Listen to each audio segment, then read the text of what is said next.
In the sports talk radio justice world, mediocre quarterback play and porous tackling are considered especially heinous. On NBC Sports, the dedicated detectives who investigate these vicious felonies are members of an elite squad known as the Lance J Radio Network.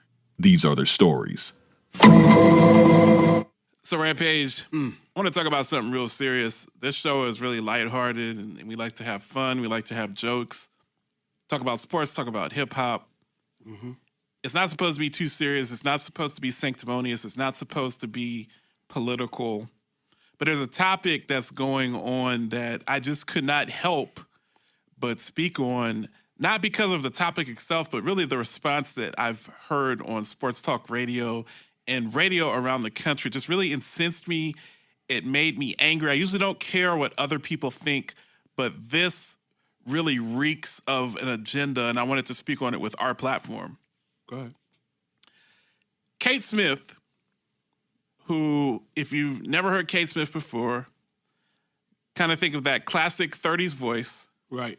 Think of the beautiful coloratura soprano singing over old records where you could hear the crackling in the background, kind of that 20s, 30s type of sound. I know what you're talking about. Sang beautiful renditions of the national anthem, sang beautiful renditions of God Bless America. Right. Many sports organizations will play her rendition of God Bless America right. during and after or before games. Mm-hmm. Particularly the New York Yankees and the Philadelphia Flyers.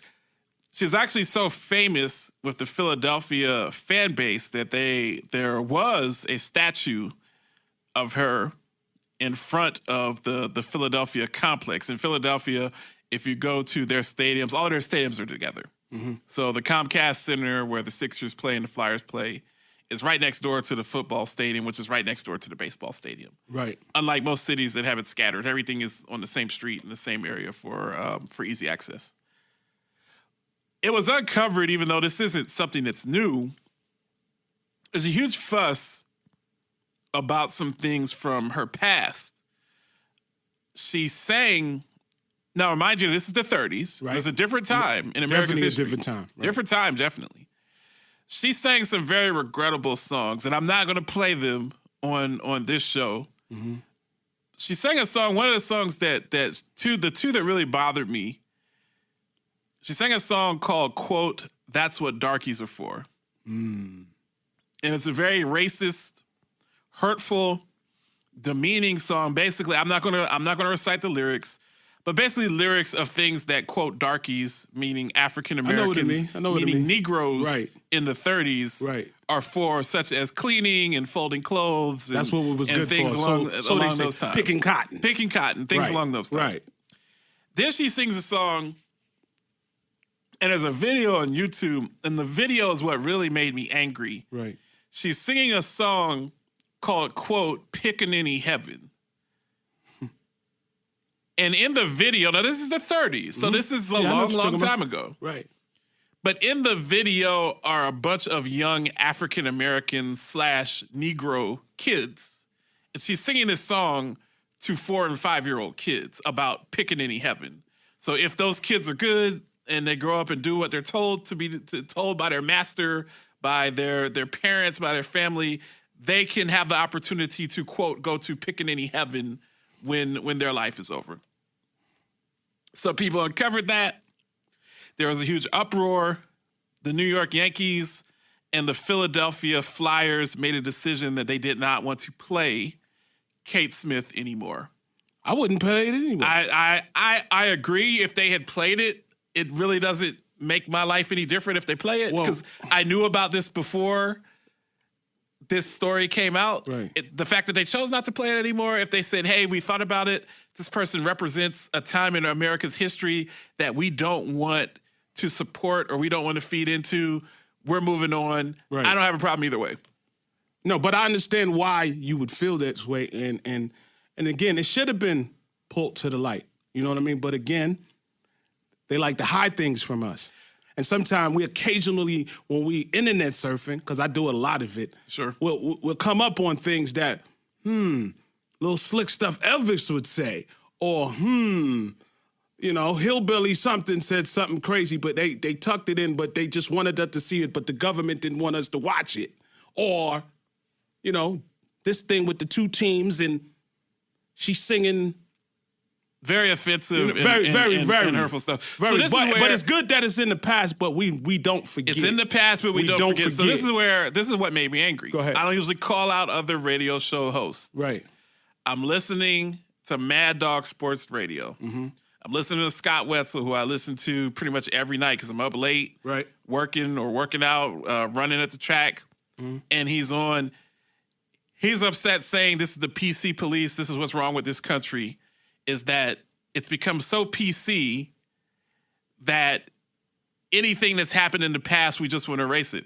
Then I turn over to Ben Maller on Fox Sports Radio saying the same thing, basically saying, well, I don't understand the problem because Meek Mill goes to Sixers games and sits on the front row and he uses the N-word in his songs. So if Meek Mill can use the N-word in his songs, why are they going back and erasing something that was sung by Kate Smith 70, 80 years ago? That's what really frustrates me, and that's the part that I really feel that I need to speak on, and I want you to chime in. Before I get into my little rant, go ahead. I love America. We do. So I love this country, and I would die for America tomorrow. I would not even think twice about dying defending this country. There's a narrative that says that if you ever want to speak bad on something that's happened in America, that means that you don't love America, that you hate America. Right. That's not true. Right. That is not true, especially for African-American people. Well, we came a long way. Exactly. And we broke a lot of barriers.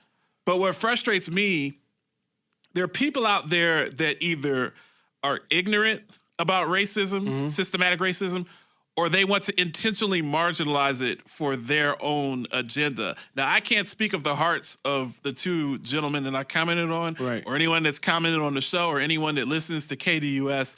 I'm just saying that there are some serious differences that people don't realize, and I want to remind them. I want to give a history lesson. Right.